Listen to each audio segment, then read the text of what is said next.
Mike and I don't really work well together. I tend to move away from it. So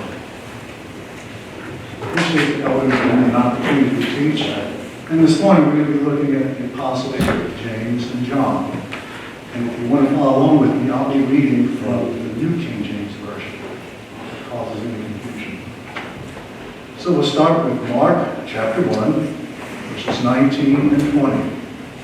When he'd gone a little further from there, he saw James, the son of Zebedee, and John, his brother, who also were in the boat mending their nets. And immediately he called them, and they left their father Zebedee in the boat with the hired servants and went after him. We don't know a whole lot about these guys just from this reading. They were fishermen, and according to multiple sources like that, they probably were not poor. Our conclusion is based at your partners, Andrew and Peter, in Luke chapter 5, both had boats. That doesn't mean a whole lot to me, but I did find it interesting that they had hired servants. If you were really poor, I suspect you would not have hired servants. We have to read a little further. When we go to Acts chapter 4, verse 13, and when they saw the boldness of Peter and John and perceived that they were uneducated and untrained men, they marveled, and they realized that they had been with Jesus. So if John was uneducated, I think I can make a stretch and say James was probably also uneducated. So why would Jesus choose these fishermen? Well, here's the quick answer. Mark chapter 3, 13 through 15. And he went up to the mountain, and he called to him those he himself wanted. And they came to him. There he appointed 12, that they might be with him, that they might send him out to preach, and to have power to heal sickness and cast out demons. Now we talk about the 12 apostles, and in fact, apostle means sent ones. We know on another occasion that Christ would send out 70. But generally when members of the church talk about apostles, we typically think of the 12, or if you want to include Matthias and Paul, 14. But we know that these guys, if you allow me just to say 12, were really special. The 12 apostles are mentioned in 4 different places in the Gospels, in the Bible. Matthew, Mark, Luke, and Acts. And the ordering might be a little different, but Andrew, Peter, James, and John are always mentioned first. I thought that to be interesting. We read a little further in Mark chapter 3, verse 17. James, the son of Zebedee, and John, the brother of James, to whom he gave the name Boanerges, that is, sons of thunder. And I'm going to stop right there in Mark chapter 3. But there's no explanation at this point why they got such a name. We might have a little clue as we go further in the study, but at this point, they're sons of thunder, and that's it.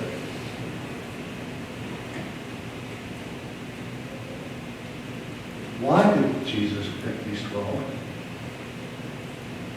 He himself wanted. But why did he want? Well, we know that God doesn't think like us. And when I read this, I jumped back to David. In 1 Samuel 16:10, again, Jesse made 7 of his sons to pass before Samuel, and Samuel said unto Jesse, the Lord hath not chosen these. 7 of Jesse's older boys, surely one of them was going to be the next king. But he wasn't. Not a single one of them was acceptable. And it's maybe not until we go to Acts chapter 13:22, he says, I have found David, the son of Jesse, a man after my own heart, which shall fulfill all my will. So we're still back. We want to think about it a little harder. Uneducated fishing. Now there's absolutely wrong with having a job that feeds the family, and these guys literally would. There's no shame in that. Uneducated. Any thoughts why these guys make this special comment? We may be able to get a glimpse of, a small glimpse of that process in the mind of Christ in John 1, I believe it's verse 47. when he saw Nathanael,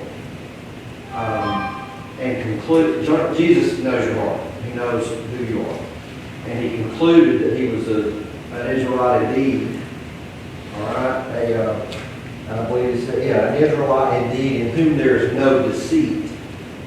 So he evaluated Nathanael. There was some evaluation by Jesus Christ in those in which he selected. And there, if you want to put qualifications in quotation marks there, they seem, those qualifications seem to include a faithful person to their beliefs, an Israelite indeed, and the fact that there was no guile or deceit in his heart. So that's a small picture of the process that Jesus may have used, or certainly did use with Nathanael. Great. And I have my better ears in again, so if you talk as loud as Tom, I understood every word he said, so please try to be as loud as he was. If that works. I have a little issue with them, with the uneducated, or these are Jewish leaders saying these are uneducated, meaning they're uneducated in the scriptures, as it talks about Paul. He was educated at the feet of men, but they were definitely not uneducated in fishing. My stepdad got a 10th grade education. His dad passed away. He had to work. So in some ways, he was uneducated. He didn't finish high school. But he was very good in several fields, art, and as far as school learning, and this I would consider them uneducated fishing, which is their training. Excellent point. Would they, as Jewish boys, not be taught at home with the scriptures? So, uneducated didn't mean that they were ignorant, didn't mean they didn't know. But Acts 22:3, taught at the city at the feet of Gamaliel, and taught according to the perfect manner of the law of the fathers. When we talk about Paul, as Brendan just mentioned, right? So Christ wasn't looking for somebody who was dumb, and in the same sense, he was okay if somebody was educated. But just wondering through my mind, and not certainly not Christ, I wonder if having these fishermen who would have a trade that were not schooled at the feet of Gamaliel, if maybe they were people were more comfortable around them. Could you see listening to a guy that's more like you rather than somebody who stood high above you? I don't know. And maybe does that tell something to us? These guys penetrated and apparently they were successful. Where are we or who are we? Are we any better or any worse? And if we're not, then we should have the same responsibility they have, right? To follow Christ. Paul got it wrong. He was educated. He had to stop in the middle of the road and say, "Oh, you're doing it wrong." Oh.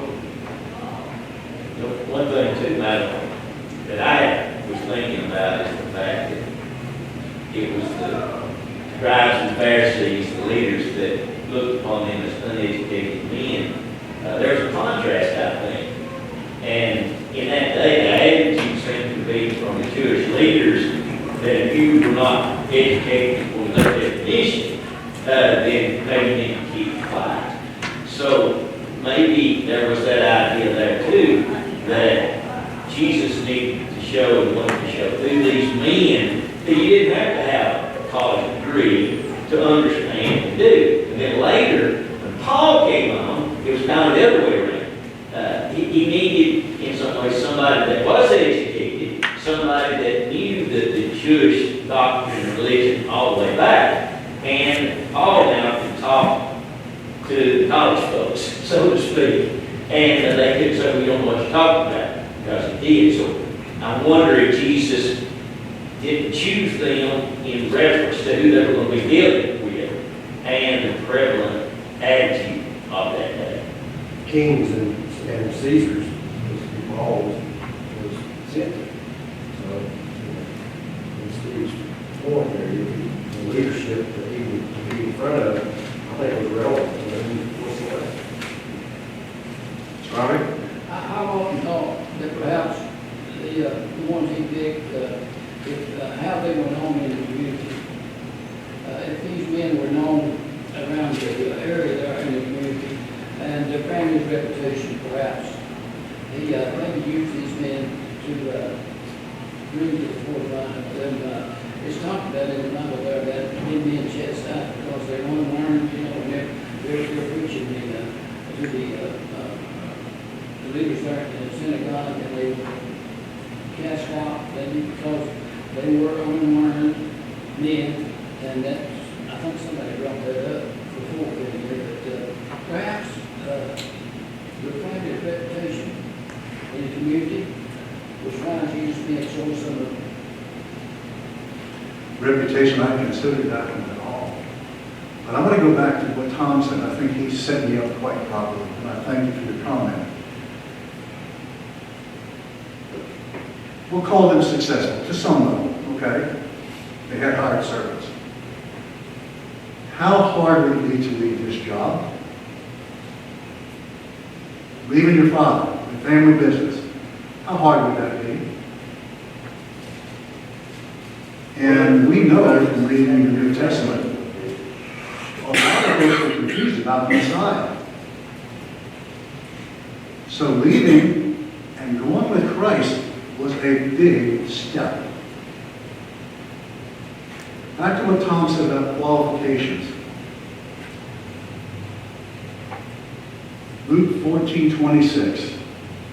If anyone comes to me and does not hate his father and mother, wife and children, brothers and sisters, yes, and his own life also, he cannot be my disciple.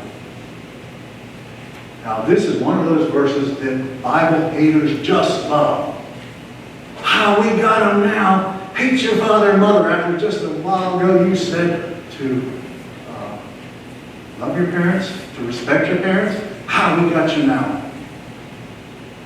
I don't know how the other versions record this. I've always been taught that means love less, not hate as in hate and despise, meanness to them. And we get some help with that in Matthew chapter 10, verse 37. He that loveth father or mother more than me is not worthy of me.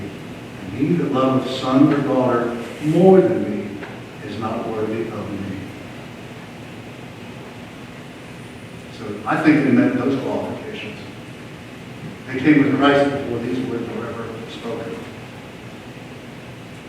And that's what I think Tom had it. There were qualifications that he was looking for. In this case, he was looking at the heart.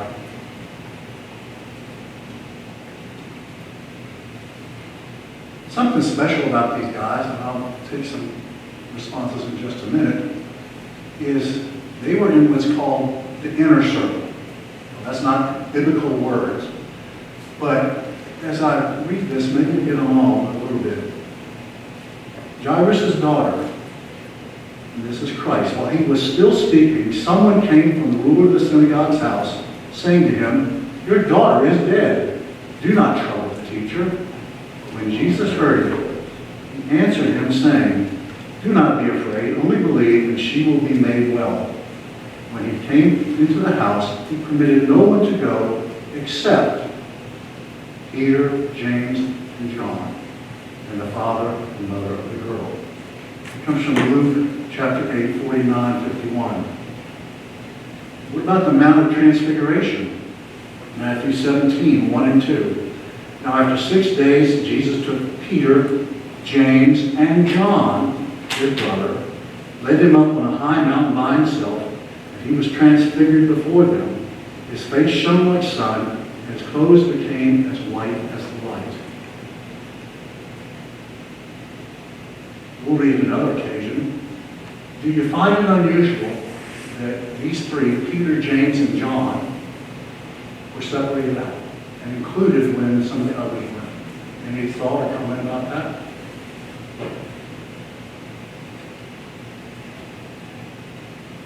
I'm not as smart as Christ by any means, wouldn't pretend to be a smart Christ.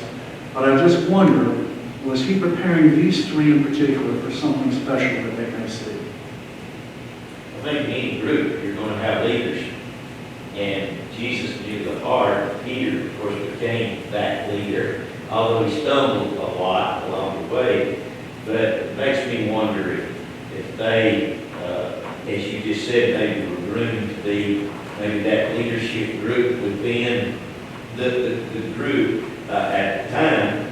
But then you look at it the other way, they may need more help than the rest of them. So I don't know which way you might look at that, but they definitely, we know what Peter did in that first sermon. We know that John, seemingly was the youngest one, penned the Revelation. Now James ended up being, I guess, the first martyr among the group. But all three of them had a special role, I think. Anybody else? You love everybody in the church? Yeah. Someday. Anybody that you're closer to? Well, the answer, of course, is yes. Maybe it's the folks you sit around, maybe it's the folks that are your age. You can't get to everybody every Sunday, that's clear. So you tend to come closer to some than others. Part of me simply than that. Now let's go back to the sons of thunder. Now this is not guaranteed why they've given that name, but kind of makes you think. Luke chapter 9, verses 51 to 56. Now it came to pass when the time came for him to be raised up, and he steadfastly set his face to go to Jerusalem, and sent messengers before his face, and as they went, they entered the village of the Samaritans to prepare for him. But when they had not received him, because his face was set for the journey to Jerusalem, and when his disciples, James and John, saw this, they said, Lord, you want us to command fire to come down from heaven and consume them, just as Elijah did? But he turned and rebuked them and said, you do not know the manner of spirit you are of. For the Son of Man did not come to destroy men's lives, but to save them. And they went to another village. We should love everybody in the church, but we don't have to like them. And we should not love one more than the other. But not just inside the church, we should expand it to the whole world or region or to make those wonderful friends in the church. I kind of wonder sometimes. I think James was the first one that was martyred and killed on a sword. And then they arrested Peter. God used them in his own way as he used John the Baptist. He let Herod kill John. And he let whoever it was that then killed James. But when Peter was arrested, he rescued him. So I think he had a plan. Well, I know he had a plan for these guys and their leadership abilities. Now, some of them, like you said, James was one of the three leaders there that we think he was one of the leaders. But that said, God used him by letting him be killed. And to me, that looks like that he's using them for his own purpose, so he can bring his plan to everybody in the world. And that developed into the story of Peter being rescued, which is in the Bible. And it just kind of tells me he had a plan all along. And why didn't he use Thomas as this guy that was going to be sacrificed? If that's the right word to use. I've often wondered why. Why did he choose Paul? go to the church. Why? But he did. I think sometimes maybe he used that maybe unqualified a little bit. And you show it. See, I see wisdom in showing this, what I would call a mistake. These men had been part of that inner circle that I mentioned, right? They've been around Christ a long time, and I'm trying to put this in chronological order. I can't guarantee they got it absolutely right. I use multiple sources that are folks smarter than me. But they've been around. And then to say, hey, only to strike me dead? And I sort of find comfort in this. And I've said before, this shouldn't be a crutch, right? This shouldn't be, oh, well, they messed up, so we can mess up. But does this mean mature Christians can make a mistake? Can elders make a mistake? Well, sure. We're all human. So when you see these guys certainly not at the high point in their life, and then you watch them rebound, as we will a little bit later, what does that tell you about yourself? Be ashamed of your sin, no question. Repent of your sin, you better. But kick yourself when you're down. You no longer have hope because you made a mistake. Could have been a bad one.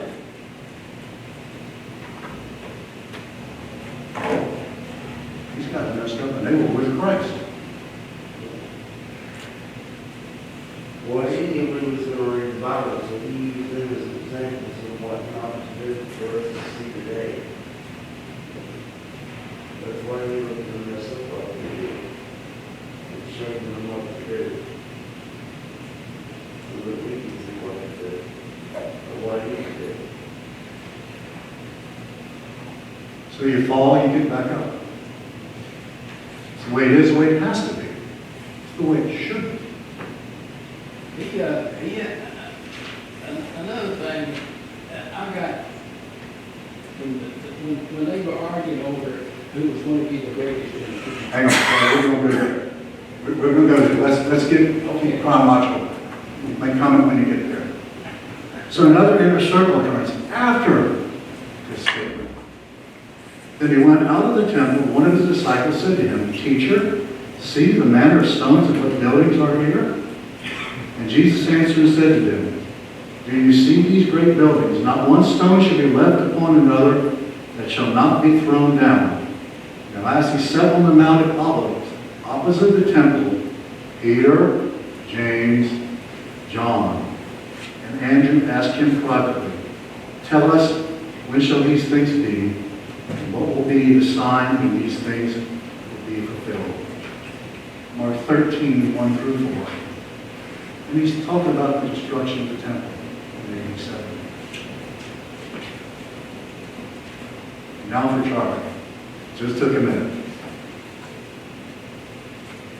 Not everything about these guys was great.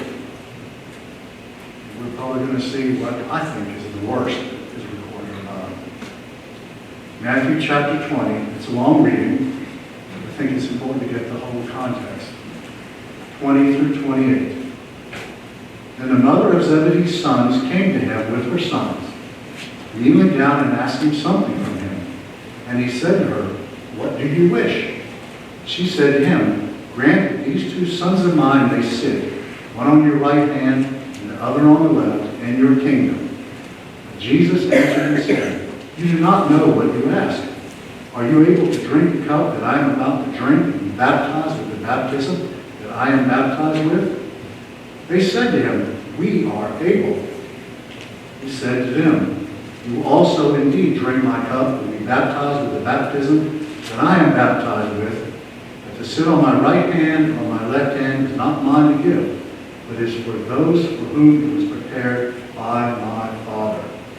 And when the 10 heard it, they were greatly displeased, and the two brothers. But Jesus called them to himself and said, You know the rulers of the Gentiles lord it over them, and those who great exercise authority over them. Yet it shall not be so among you.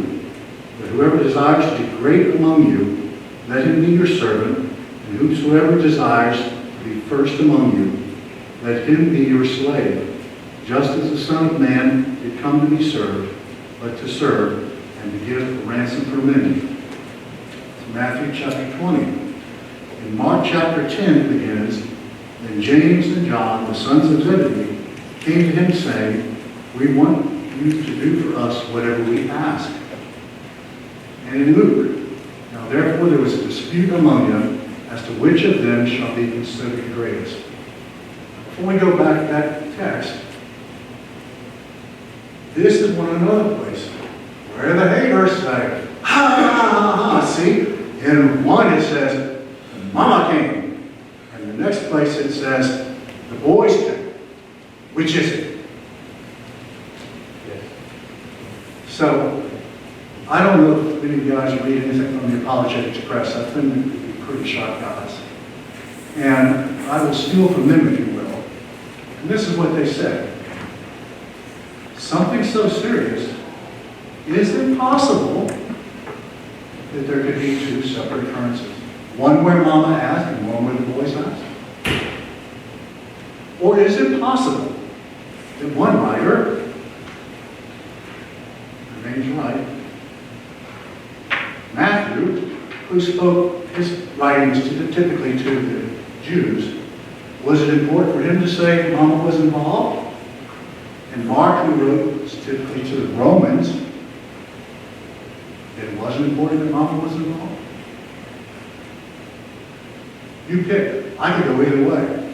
I think Mama was there, but it's just a different guy telling the story. The principle doesn't change. The principle doesn't change, and that's why I read the start, and rather than reading the whole verses for all. The point is still the same. And I think Mama was there. I think it was one occurrence. That's rich think, which doesn't get you very far. Right? I think some of this things in the Bible, I kind of know that we have to take and go with it. Like it talks about in the Bible about not lying. Well, we all know that Rahab lied to protect those spies. Well, evidently God allowed that. Because it's written in the Bible. Some of that stuff we can dwell on and argue about. Is this right? Is that right? Is this wrong? Is that wrong? It's written in there. We have to accept it and with a pretty open mind and with an educated mind, I think, and just go on. I think Mama was there. I think she did. She must have been a very powerful woman too. Personality wise. These days are gone. They're gone. Can't bring them back. We're told that we will be given what we need. Okay? If I want to believe that there were two occurrences, Charlie wants to believe that there was one and Mama was there in both cases, just not mentioned, are either of us going to hell with that? Is that really a point of salvation? It'd be nonsense, wouldn't it? The only time this is critical of our salvation is if Charlie and I get so hard-headed and want to argue with each other and cause a dispute and potentially split the congregation. Then there's a sin, and then our salvation is involved. But it really doesn't matter whether you think one or two, Mama was there, both or not.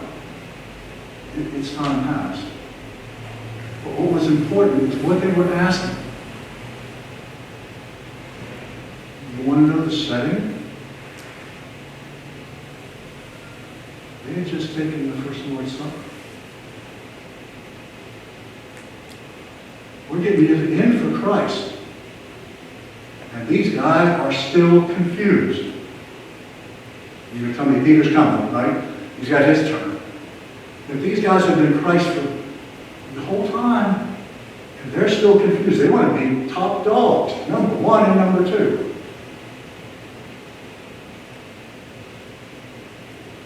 He told us not to be. One of the greatest things, I think, one of the biggest obstacles in the church today is people who want to be on stage.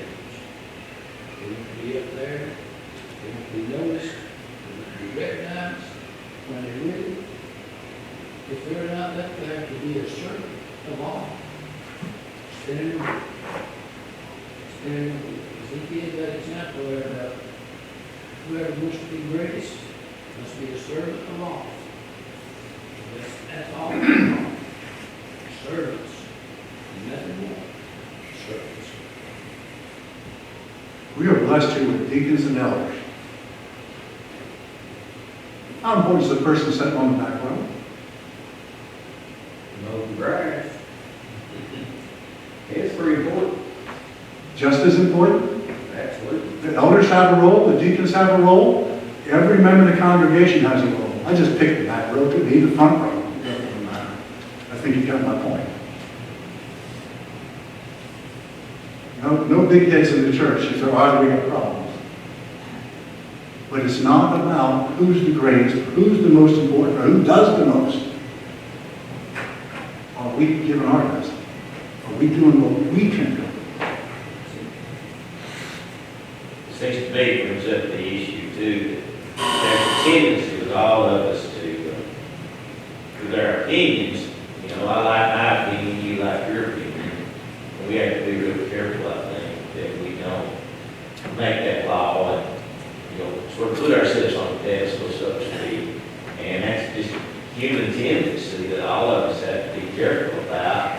You know, are we willing, as Charlie points out, are we willing to serve? And of course, if you serve, somebody has to be up front sometimes. But the attitude of that person is.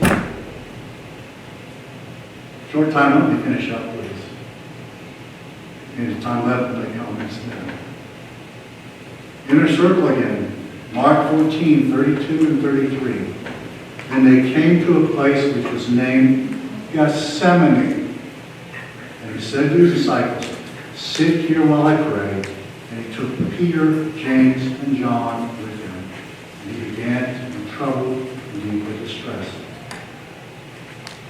On the cross, John 19, 26 and 27. When Jesus therefore saw his mother and the disciple whom he loved standing by, he said to his mother, Woman, behold your son. And he said to the disciple, Behold your mother.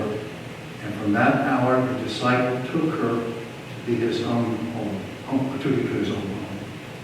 You may remember that in the book of John, John does not refer to himself by name. He's the disciple whom Christ loved, is what he typically writes. On the way to the tomb, I do remember this, I just think it's interesting. John outran Peter, John 24. So that when they both ran together and the other disciple outran Peter, he came to the tomb first. Acts 3:1. VBS important? Now when Peter and John went and came up together to the temple at the hour of prayer, the 9th hour,